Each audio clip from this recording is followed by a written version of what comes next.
Hi, my name is Selim Clancy. As a part of my Digital Humanities presentation, I shall be talking about open access, which I studied in great detail in class. What is open access? Well, according to SPARC, the Scholarly Publishing and Academic Resources Coalition, open access is the free, immediate, online availability of research articles coupled with the right to use these articles fully in the digital environment. SPARC also states that open access ensures that anyone can access and use these results to turn ideas into industries and break through better lives. There's many different types of open access can benefit many different types of aspects of life. For example, in public use, making research publicly available will allow other researchers to build on new ideas as soon as they are published. As taxpayers, we have the collective right to access information resulting from our contribution from research that we fund. There's also open accessing for publishing. Numerous publishers voluntarily make their articles openly available at the time of publication or within 6 to 12 months. By making their articles openly available, they have increased their journal's exposure impact. This is considered to be a very strategic business decision and normally leads to great success for publishers.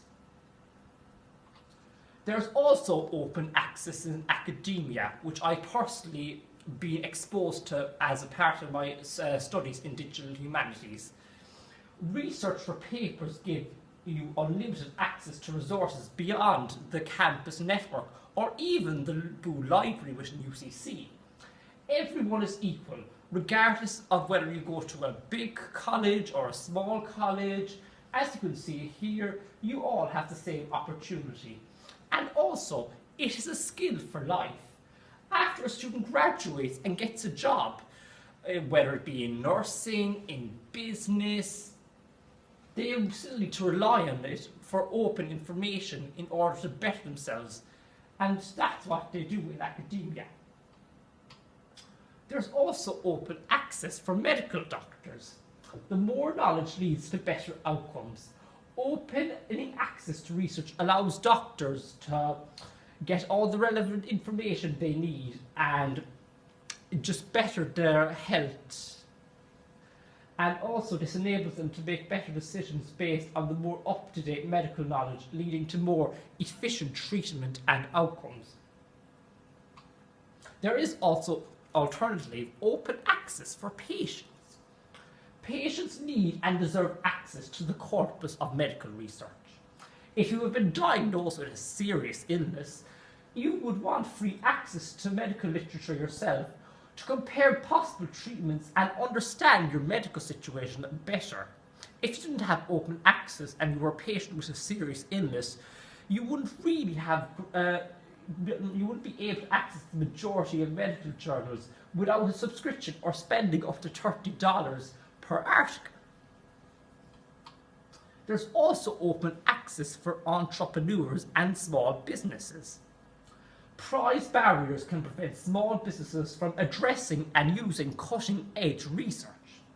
Open access can lead to small business and can gather information to create new technologies that could potentially drive entire new areas of the economy. However, there are also some disadvantages to using open access. For example, you have the publication fee. While the user doesn't have to pay to read an article because of open access, someone still has to pay for that article. For example, normally it is the responsibility of the author, perhaps through their employer or research grant, to cover these costs. This can possibly discourage researchers from giving open access. Another disadvantage is the lack of quality control. Some argue that open access models encourage journals to publish more articles. Journals have to cover their costs, and when a large portion of the revenue comes from publication fees, while this encourages people to publish more articles, this can lead to a worse quality of work, as they might be rushing it or that sort of thing. There is also sustainability. Some argue that traditional paid access models ensure that publishers are adequately compensated for the substantial role that they play. Whether open access can substantially support the research publication infrastructure in the long term remains to be seen. Another part of open access which I studied within digital humanities is Creative Commons. For those of you who are asking, what is Creative Commons? Well, wonder no more. Creative Commons is an American non-profit organisation devoted to expanding the range of creative works available for others to build upon legally and to share.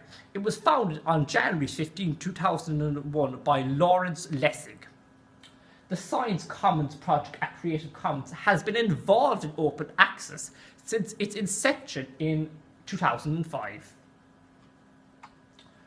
The organisation has released several copyright licenses known as Creative Commons licenses, which are publicly available free of charge, and which I personally use myself when I make blog posts and also doing my assignments for digital media. These licenses allow creators to communicate which rights they reserve and which rights they waive for the benefits of the recipients or the other creators. Okay, so a leading figure that I have studied in relation to open access is Mr. Aaron Swartz. He was born on the 8th of November 1986. He was a computer programmer, an entrepreneur, a writer, a political organisation, and a hacktivist. He was involved in the development of a web feed format, RSS, the Markdown publishing format, and also Creative Commons.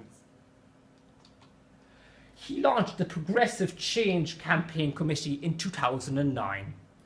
He became a research fellow at Harvard's Safra Research Lab on institutional corruption, which was directed by Lawrence Lessig, who founded Creative Commons. Aaron Swartz also founded the online piracy group Demand Progress, known for its campaign against stopping Online Piracy Act.